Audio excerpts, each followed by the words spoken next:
बिस्मिल्लाहिर्रहमानिर्रहीम। आज का टॉपिक है डिप्रिसिएशन। पास्ट पेपर में से क्वेश्चन हम कर रहे हैं अक्टूबर नवंबर 2020 वेरिएंट 23। क्वेश्चन नंबर 1 है और सारा पढ़ेंगे, सारिया पढ़ेंगे, व्हाटएवर यू वांट टू से। सो हम इसको ज्यूम कर रहे हैं सारा रिक्वायरमेंट अगर 1 को हम पढ़ें, उसने कहा prepare journal entries to record the above transactions, narratives are not required. बिल्कुल ठीक है। Sarah owns a business selling ladies clothing.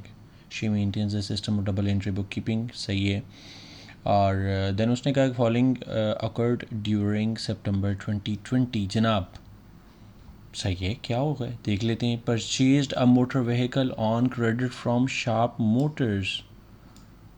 भाई डबल एंट्री को रिकॉर्ड करना है तो क्या करेंगे, मोटर व्हीकल परचेज की है ना। एसेट इंक्रीज़ हुआ है तो एसेट इंक्रीज़ होने पे एसेट का नाम क्या है, मोटर व्हीकल। वो इंक्रीज़ होने पे डेबिट हो जाएगा। सो motor vehicle account debit with the value 6350 और क्रेडिट शार्प मोटर्स को कर देंगे क्योंकि शार्प मोटर्स अब हमारे लिए लाइबिलिटी है। हमने बैंक के थ्रू या कैश के थ्रू कुछ भी पे नहीं किया, ऑन क्रेडिट परचेज़ किया है। सो ट्रांजैक्शन हमारी क्या होगी, मोटर व्हीकल अकाउंट डेबिट और शार्प मोटर्स अकाउंट क्रेडिट। जनाब ये देखें, डन। ऑफ कोर्स आगे आपने वैल्यूज़ को मेंशन कर देने। मूविंग ऑन, फिर उसने कहा Ruhi a credit customer was declared bankrupt owing Sarah $1200। सही है। The debt is to be written off। तो भाई जब कस्टमर के पास कैपेसिटी ही नहीं रही और उसने बैंकरप्सी डिक्लेयर कर दी है तो सिंपली हमारा लॉस हो गया है। जब लॉस हो गया है तो हम इररिकवरेबल डेट अकाउंट को डेबिट कर देंगे because it's an expense for us. और जो कस्टमर का अकाउंट है it's not receivable any more in are records क्योंकि वो बैंकरप्ट हो चुका हुआ है, तो हम कस्टमर के अकाउंट को क्रेडिट कर देंगे। तो जनाब ये आपके सामने ट्रांजैक्शन आएगी कुछ इस तरह से। Sorted. Moving on, next requirement को पढ़ते हैं। हमेशा रिक्वायरमेंट को पहले पढ़ना है। तो उसने कहा prepare the following accounts for the year ended 30 सितंबर 2020। जनाब इसका मतलब ये शुरू कब हुआ होगा, 1 अक्टूबर। ये एक छोटी सी टाइमलाइन मैंने ऊपर ड्रा की है रेड लाइन में। 1 अक्टूबर 19 को शुरू हुआ है आपका ईयर और 30 सितंबर 20 को ख़त्म हो रहा है। रिक्वायरमेंट क्या है, close the accounts by balancing or by making appropriate year end transfer. जनाब हम देख लेते हैं कौन से अकाउंट उसने क्या, fracture and fitting asset account है। फ्री के नंबर होते हैं, ये याद रख लेना, इसमें कभी कोई रॉकेट साइंस नहीं है। कैसे, देखो ना यार, सिंपल सी बात है। यहाँ पर बैलेंस ब्रॉड डाउन की वैल्यू आ जाएगी तो हम लिख देंगे बैलेंस ब्रॉड डाउन। यहाँ पर लिखेंगे डेबिट साइड पे क्योंकि एसेट अकाउंट है, बैलेंस ब्रॉड डाउन। जो भी वैल्यू आ रही होगी वो यहाँ पर हम लिख देंगे रेलिवेंट कॉलम में। अच्छा, और डेबिट साइड पे क्या आएगा, अगर आपने ड्यूरिंग द ईयर जो भी एसेट्स के अंदर एडिशंस हुए हैं, इधर बैंक के थ्रू, चेक आपने कैश के थ्रू पेमेंट्स की, वट जिसके थ्रू भी पेमेंट की हैं, सिंपली आपने वो रिफ्लेक्ट कर देनी है। मूविंग ऑन, क्रेडिट साइड पे क्या आएगा, अगर कोई एसेट्स आपने सेल किए हैं तो जनाब डिस्पोजल का इफेक्ट के थ्रू उनकी कॉस्ट यहाँ पर रिफ्लेक्ट हो जाएगी। कितने का सेल हुआ उसकी बात नहीं हो रही भाई, उसकी कॉस्ट प्राइस थी जो, वो लिख देंगे। सो हमने सिंपली करना क्या है, फिर हमने करना सिर्फ इतना है कि ब्रॉड डाउन जो ऑलरेडी गिवन होगा वो लिख देना है। अगर कोई एडिशन हमने फर्दर एसेट्स परचेज हुए हैं वो यहाँ पर आ जाएंगे, और अगर कोई एसेट सेल हुआ है एक या एक से ज़्यादा तो उनकी जो कॉस्ट प्राइस थी वो यहाँ पे लिख देंगे और हमारा ये अकाउंट बैलेंस ऑफ करेंगे। तो ये तो सीधे सीधे फ्री के नंबर हैं, कोई रॉकेट साइंस नहीं जनाब। अच्छा जी, उसके बाद है आपके पास प्रोविज़न का अकाउंट। अगर हम प्रोविज़न के अकाउंट की बात करें, फ्रैक्चर एंड फिटिंग, तो ऑफ कोर्स प्रोविज़न का ब्रॉड डाउन क्रेडिट साइड पे आएगा। फॉर द ईयर जो डेप्रिसिएशन चार्ज होगी वो यहाँ पर लिख दी जाएगी। सही है। और अगर कोई एसेट डिस्पोज हुआ है तो उसकी प्रोविज़न का रिवर्सल यहाँ पर आ जाएगा। तो अगर मैं इसको थोड़ा सा वर्डिंग में नाम देना चाहूँ तो यहाँ पर हमारे पास बेसिकली बैलेंस ब्रॉड डाउन आ जाएगा। सही। यहाँ पर हम लिखेंगे जनाब जो भी इनकम स्टेटमेंट का इफेक्ट है वो यहाँ पर आ जाएगा। मतलब फॉर द ईयर जो डेप्रिसिएशन चार्ज हुई होगी ना, उसकी वजह से हमारी प्रोविज़न इंक्रीज़ कर जाएगी। सॉर्टेड। अच्छा जी, उसके बाद चलते चले जाएं तो हमारे पास कुछ मज़ीद मामला ये होगा कि जो एसेट सेल हुआ है उसका डिस्पोजल की वजह से जो नहीं, देखो जब आपने एसेट को सेल ही कर दिया तो उसकी प्रोविज़न को बुक्स में क्यों रखेंगे। डन, यहाँ तक कोई मसला तो नहीं। अब जनाब क्वेश्चन को ज़रा ध्यान से समझते हैं कि स्टोरी उसने क्या समझाई है। एक ये जो टाइमलाइन ड्रॉ की है ना, अगर आपने इसको समझ लिया तो मुझे लगता है कि क्वेश्चन को सॉल्व करना आपके लिए बड़ा आसान होता चला जाएगा। शायद 2 3 4 क्वेश्चंस के लिए आपको ये टाइमलाइन ड्रॉ करनी पड़ा करेगी। जब आप फेमिलियर हो जाओगे तो इसको ड्रॉ करने की ज़रूरत नहीं है, दिमाग में ऑटो मोड पे कैलकुलेशन चलना शुरू हो जाएगी। सो जनाब क्वेश्चन को समझते हैं।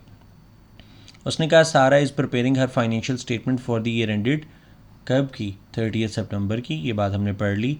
अच्छा ये देखो, ये उसने कहा कि जनाब ओपनिंग की जो है ना आपके पास वो कुछ वैल्यूज़ बताई हैं उसने।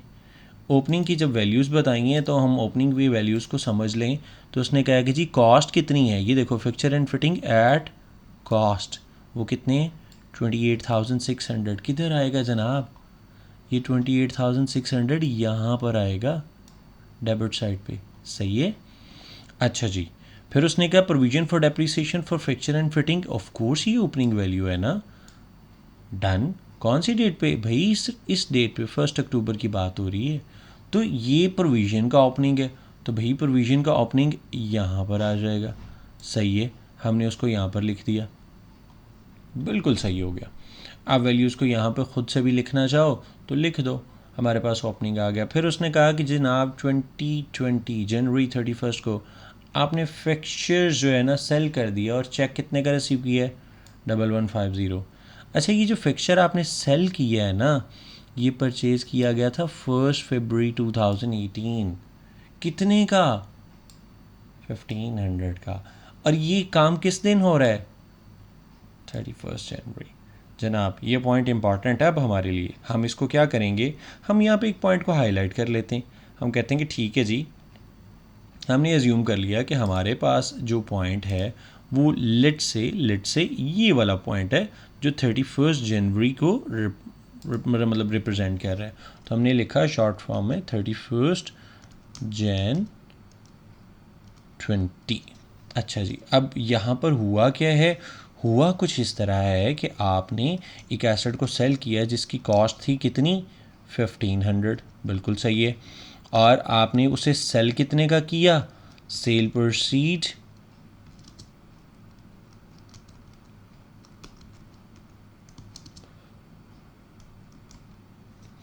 वो जनाब आपके पास आ जाएगी, इसको सिंपल लिख देते हैं ना।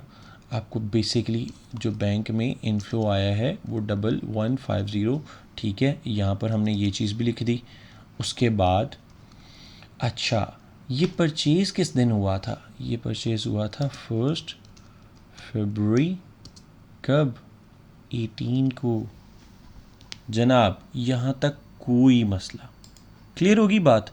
अच्छा जी, मूविंग ऑन। फिर उसने कहा कि आपने ना 31 मार्च को एक नया एसेट परचेज़ किया है, कितने का, 3500 का। कितने का, 3500 का। ये तो था डिस्पोजल।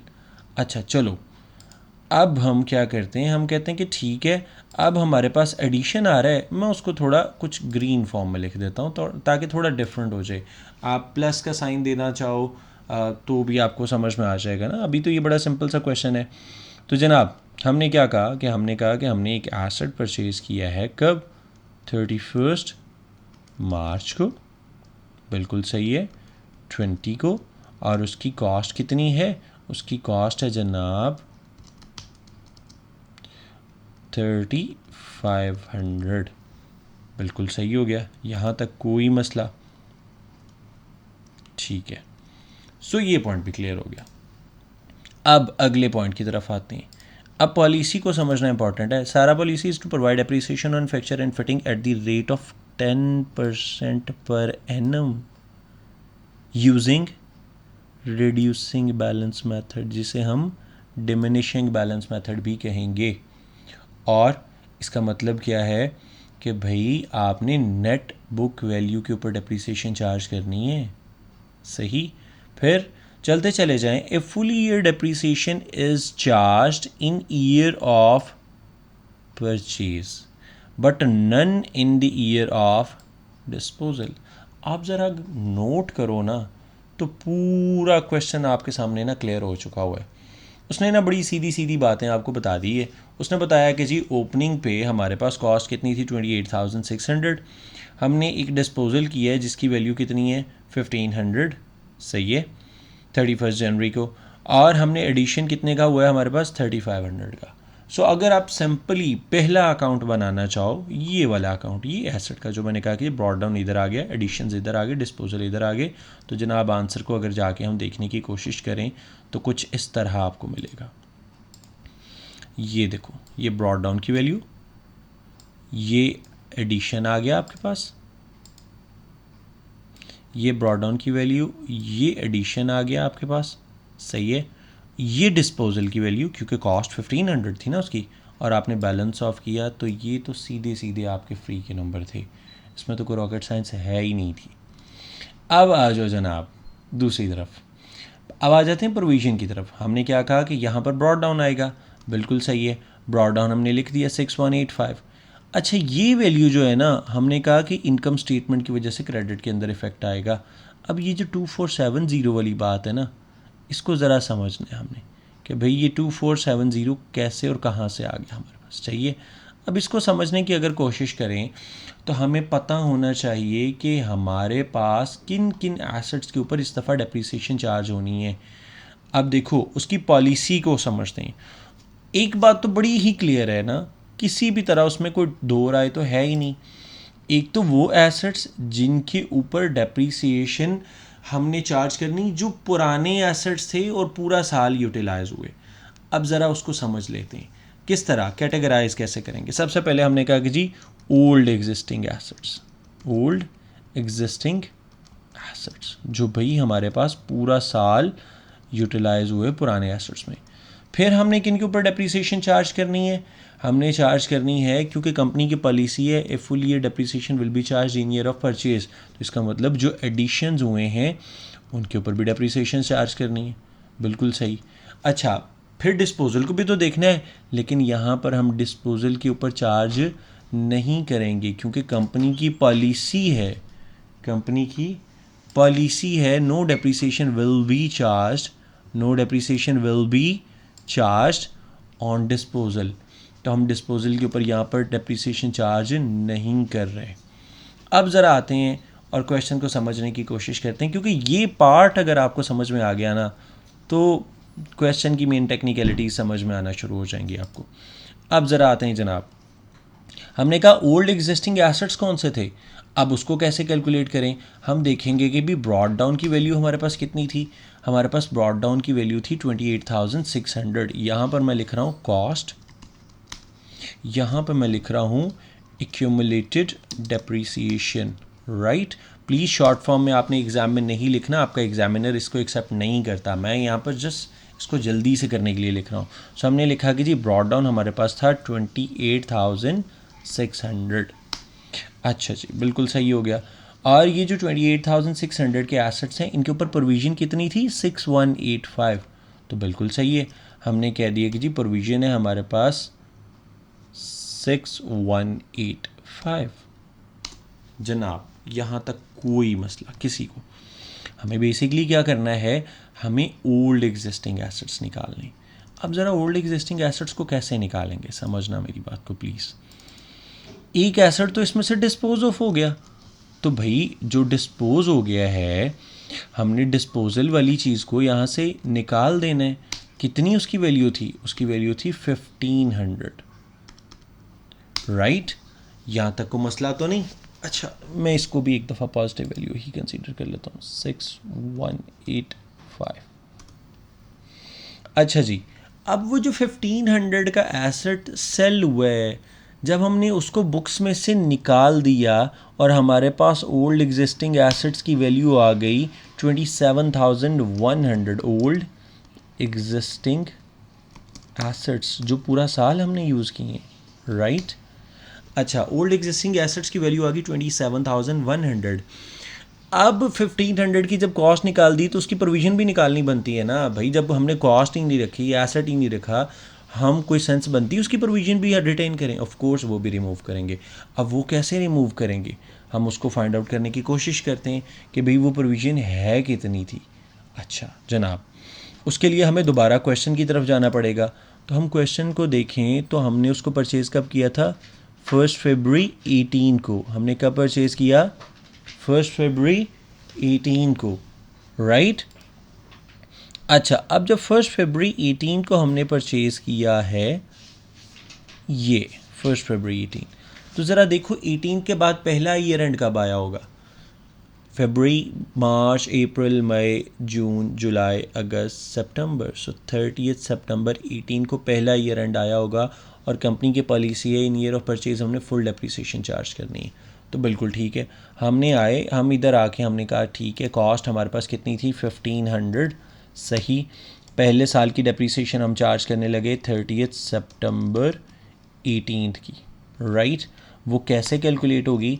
हमने क्या किया, ऑफ कोर्स 1500 में से प्रोविज़न पुरानी ज़ीरो है तो नेटबुक वैल्यू भी वही होगी पहले साल में जो कॉस्ट है। तो हमने कहा बिल्कुल ठीक है। हमने कैसे किया? हमने कहा कि 1500 जो कॉस्ट है उसको मल्टीप्लाई कर देना कंपनी पॉलिसी के साथ। कंपनी की पॉलिसी क्या है? 10%। तो बिल्कुल ठीक है, तो हम इसको क्या करेंगे, ये 0.1, तो आंसर क्या आ गया? 150। एक साल की डेप्रिसिएशन कितनी होगी? 150। सो जनाब आपके पास नेटबुक वैल्यू कितनी आ गई? 1350। अच्छा, अब दूसरा ईयर एंड कब आया? दूसरा ईयर एंड आया 30 सितंबर 19 को। नेटबुक वैल्यू कितनी है? 1350। तो जनाब 1350 के ऊपर डेप्रिसिएशन कितनी चार्ज करेंगे? 10%। तो आंसर क्या आ गया? 135। तो भाई आपके पास पहले साल की, पहले ईयर एंड की डेप्रिसिएशन कितनी आ गई? वो आ गई है 150। सेकेंड ईयर की कितनी आ गई? 135। तो इन दोनों ईयर्स को अगर हम टोटल करें तो ये कितना हो जाएगा? Let's have a look.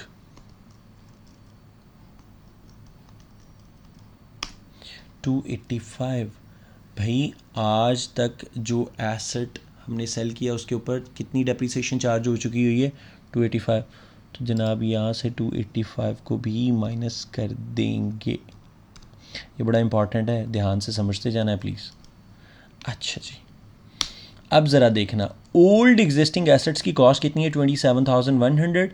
उनके ऊपर प्रोविज़न कितनी रहेगी? 5,900 की। क्योंकि देखो टोटल प्रोविज़न में से जो एसेट सेल हुआ है उसकी प्रोविज़न भी माइनस कर दी, राइट। तो कॉस्ट में से अब ज़रा देखते जाना, कॉस्ट में से प्रोविज़न को माइनस किया तो नेटबुक वैल्यू आ गई हमारे पास। बिल्कुल ठीक है, ये आ गई। अच्छा, अब जो नया एसेट परचेज हुआ था, एडिशन, सही है ना? बिल्कुल सही है। एडिशन कितने का हुआ है? 3500 का। उसके ऊपर आज तक प्रोविज़न चार्ज है नहीं, क्योंकि फर्स्ट ईयर है ना, अभी चार्ज होगी तो उसकी नेटबुक वैल्यू भी क्या आएगी?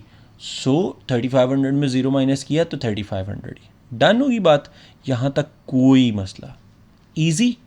अच्छा, अब हम बात करते हैं कि क्या हमने डिस्पोजल के ऊपर डेप्रिसिएशन चार्ज करनी है? जो एसेट सेल हुआ है डिस्पोजल, भाई नहीं करेंगे। कंपनी की पॉलिसी है no depreciation will be charged.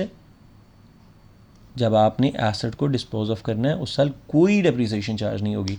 तो बेसिकली हमारे पास फिर टोटल वैल्यू क्या आ जाएगी? Let's have a look. Total net book value आ गई 24,700।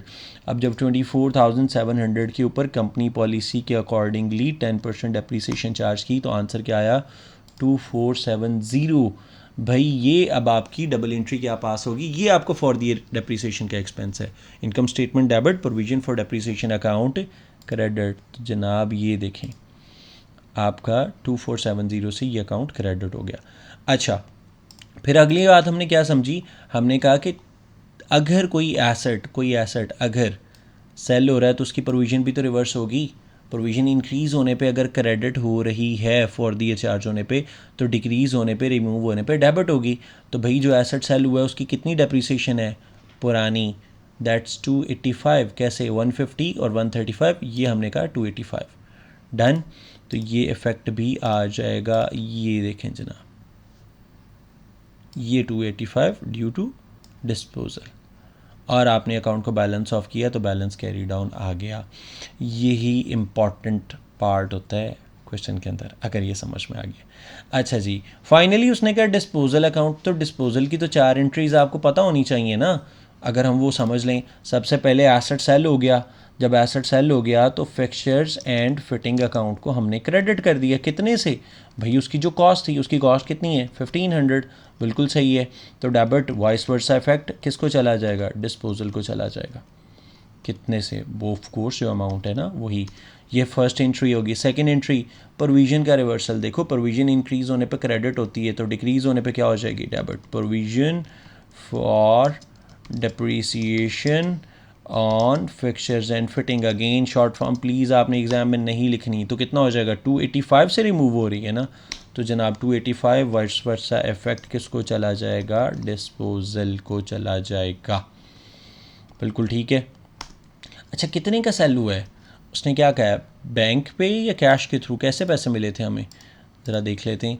उसने कहा है कि जनाब ये जो है ना 1150 चेक मिला है, बिल्कुल सही है। तो जनाब फिर इसका मतलब बैंक अकाउंट हमारा डेबिट हो गया कितने से, 1150 से, और वाइस वर्सा इफेक्ट अगेन किसको चला जाएगा, डिस्पोजल को, राइट। उसने एंट्रीज कहीं नहीं है, जस्ट आपकी रिवीजन के लिए मैं यहाँ पे लिख रहा हूँ। लास्टली फोर्थ एंट्री तब आएगी if there is a profit और लॉस। अब कैसे पता चलेगा प्रॉफिट या लॉस है, ज़रा बात को समझना कैसे। अब ये देखो, हमने कहा था नेट बुक वैल्यू में से आपने नेट बुक वैल्यू कितनी रह गई हुई थी इसकी, नेट बुक वैल्यू वो रह गई थी 1215 जब आप एसेट को सेल करने लगे आपकी बुक्स के अकॉर्डिंग, क्योंकि 1500 में से दोनों सालों के माइनस की तो 1215 रह गया। 1215 का एसेट आपने कितने का सेल किया, 1150 का। आपकी बुक्स कह रही हैं 1215 है इसकी वर्थ, आपने सेल कर दिया 1150 में, तो लॉस कितने का हुआ, 65 का। भाई अगर लॉस होगा तो इनकम स्टेटमेंट डेबिट हो जाएगी, कितने से, 65 से, और वाइस वर्सा इफेक्ट किसको चला जाएगा, डिस्पोजल को चला जाएगा 65 से। अब ये सारी एंट्रीज उठा और पोस्ट कर दो। देखो ये वाली एंट्रीज, डिस्पोजल अकाउंट डेबिट हो रहा है फिक्सचर एंड फिटिंग की वजह से, तो ज़रा देखते हैं। ये देखो डिस्पोजल अकाउंट डेबिट हो रहा है फिक्सचर एंड फिटिंग की वजह से, डन होगी बात। और इसका दूसरा इफेक्ट ऑलरेडी हम ऊपर रिफ्लेक्ट कर चुके हैं, ये देखो फिक्सचर एंड फिटिंग अकाउंट में। अच्छा जी, दूसरा इफेक्ट क्या है, प्रोविजन अकाउंट क्या हो रहा है, डेबिट, और डिस्पोजल अकाउंट क्रेडिट। तो ये देखो डिस्पोजल अकाउंट क्रेडिट हो रहा है 285 से, किसकी वजह से, प्रोविजन फॉर डेप्रिसिएशन की वजह से, डन होगी बात। और दूसरा इफेक्ट ऊपर हम पहले ही लिख चुके हुए हैं कि प्रोविजन अकाउंट क्रेडिट हुआ है किसकी वजह से, डिस्पोजल की वजह से। अच्छा जनाब,